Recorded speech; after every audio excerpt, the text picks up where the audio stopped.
tried to take the mic off the mic stand. It didn't go off quick enough, so I just put the mic stand all around. In October of 1967, a lone black sedan pulled up to the muddy banks of the Tennessee River. The man behind the wheel was completely loaded on prescription stimulants. His marriage was over, and his body had withered to nothing but skin and bones. This was Johnny Cash. He stepped out of the car and walked directly toward the yawning mouth of Nickajack Cave, a massive limestone opening stretching 140 feet wide into the side of the mountain. Cash carried nothing but a cheap metal flashlight. He stepped inside with a single terrifying intention. He wanted to crawl so deep into that underground maze of tunnels that he would never find his way back. He traveled over a mile into the freezing mud. And then he switched the light off. Total blackness. Face down, in the absolute silence of the earth, he prepared to die. Yet Cash walked out of that cavern a changed man. He would later claim that his mother and June Carter were waiting at the entrance to rescue him. Weeks later, the river gates closed and the cave vanished under 30 feet of water. The physical place of his rebirth was gone forever. But the cave wasn't the part of the story that wouldn't stay still. Over the next 30 years, the details of that night began to shift. The real mystery isn't what happened in the dark. It's why the legend had to be rewritten. May 12th, 1944, a high-speed saw blade shattered the quiet of DS, Arkansas. That morning, Johnny's older brother Jack was cutting oak timbers into fence posts. He had begged him to skip work so they could go fishing down at the river instead. But the family was desperately poor, and Jack insisted on earning his $3 daily wage. Then, a heavy piece of wood caught on the unguarded steel teeth. The machinery pulled the jack forward, and the spinning blade nearly cut him in two. Jack was in agonizing pain for over a week as Johnny sat by the bedside listening to his brother pray through the fever. On May 20th, the praying stopped. Jack was gone. At the funeral, Johnny stood in clothes still covered in dirt from digging his brother's grave. He looked up at his father, Ray Cash, searching for a break in the cold silence. Decades later, near the very end of his own life, Johnny finally revealed the words that were spoken next.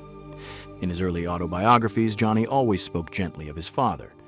But after Ray passed away, a much darker memory surfaced. Johnny recalled his father looking down at him in that grief-stricken house and muttering that the devil had taken the wrong son. Those words acted as a permanent psychological anchor. Johnny carried a crushing burden of survivor's guilt into adulthood, viewing his own existence as an unworthy substitute for his brother. For decades, he measured every major decision against the memory of the brother he lost, desperately trying to live out Jack's intended spiritual path. But the internal pressure was unsustainable. He carried a wound that he was desperate to numb, and an entire industry was about to discover just how profitable a wounded man could be. In 1955, Johnny Cash walked into Sun Records in Memphis. He told the label's founder, Sam Phillips, that he wanted to record gospel music. Phillips flatly refused. The corporate math was simple. Religious tracks would alienate the young, wild rockabilly audience, and spiritual music simply didn't drive immediate cash flow. Phillips wanted hits. So, Cash surrendered his creative ambitions just to keep his foot in the door. He recorded the songs the label demanded, and one of them, Folsom Prison Blues, exploded. The record made him a star, but the creative frustration simmered underneath the fame. In 1958, Cash broke away and signed with Columbia Records, who finally delivered on his creative demands, allowing him to record a full gospel album by 1959. But the corporate system also locked him into a brutal parallel loop. They packaged his gaunt look and black clothes into a highly profitable outlaw brand. To maximize their investment, they dropped him into a relentless touring cycle. By the turn of the decade, Cash was performing as many as 300 shows a year, living out of suitcases and breaking down physically. The industry demanded a fierce rebel on stage every single night, and looking back, it's hard not to see a business that secretly profited from his unraveling. A human body cannot sustain that pace on standard food and sleep. To keep moving, Cash turned to the pharmacy. He needed pills to go up and pills to come down.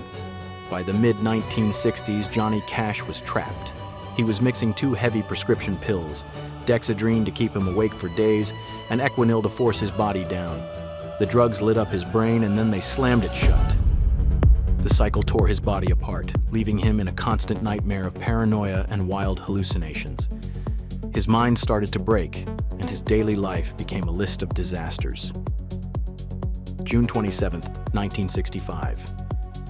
He drove his camper truck into a national forest. A faulty exhaust system shot sparks into the dry California brush, triggering a fire that tore through a protected sanctuary. When the government sued him for over $100,000, Cash didn't care. He famously claimed his truck did it, and the truck was dead. 4 months later, federal agents cornered him at the airport in El Paso. They opened his guitar case to find over 1,100 hidden pills. He spent the night behind bars. Not long after, he staggered onto the historic stage of the Grand Ole Opry, grew furious at the equipment, and dragged a metal microphone stand across the floor, smashing every glass footlight into the front row. They banned him immediately. By then, Cash was touring with country star June Carter and falling dangerously in love. Unhinged, he took June's car and sped out into a midnight storm. He slammed the vehicle into a utility pole, breaking his nose and shattering his teeth. The officer who pulled him from the wreck was Rip Nix, June Carter's husband. By 1967, his weight was dropping, his marriage was dead, and he was a shell of a man. He was running out of road, heading directly toward the riverbanks and a dark cavern. But records show a small-town sheriff was about to cross his path first.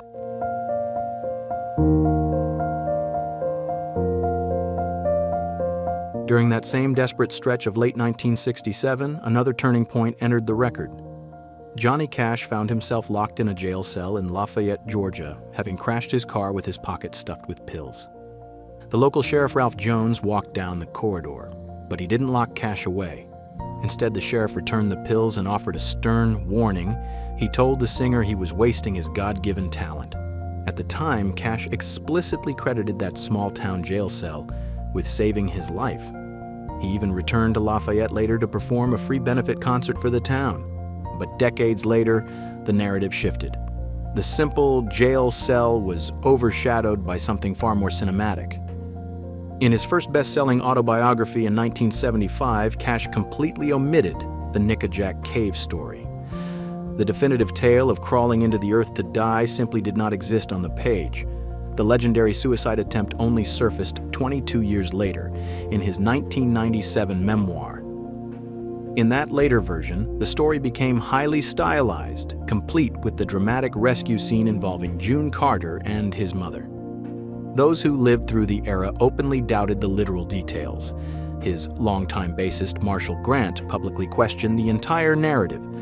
Biographers like Robert Hilburn have argued the cave may already have been hard to access that autumn due to nearby dam construction. So why did Johnny Cash rewrite his own history? The answer isn't that he lied to deceive. The truth is far more profound. On December 15, 1967, the gates of the new dam closed and the rising waters of the Tennessee River permanently swallowed Nickajack Cave.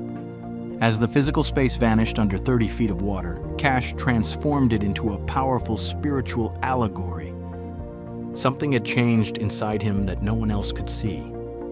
He needed a literal tomb to represent the death of his old self, so he chose a place that was itself about to be buried by history. He built a myth to protect a deeper truth. And as he emerged from the dark, the calendar lined up in a way that is incredibly hard to explain. On May 12, 1977, Johnny Cash stood before a congregation and was ordained as a minister. Historians noticed an eerie detail about the date. It was happening on May 12th, exactly 33 years to the day since the accident that killed his brother Jack. The timing is impossible to ignore. It marked his total transition into the second half of his life. While the mainstream media kept tracking his old outlaw image, Cash privately dove into intense biblical study.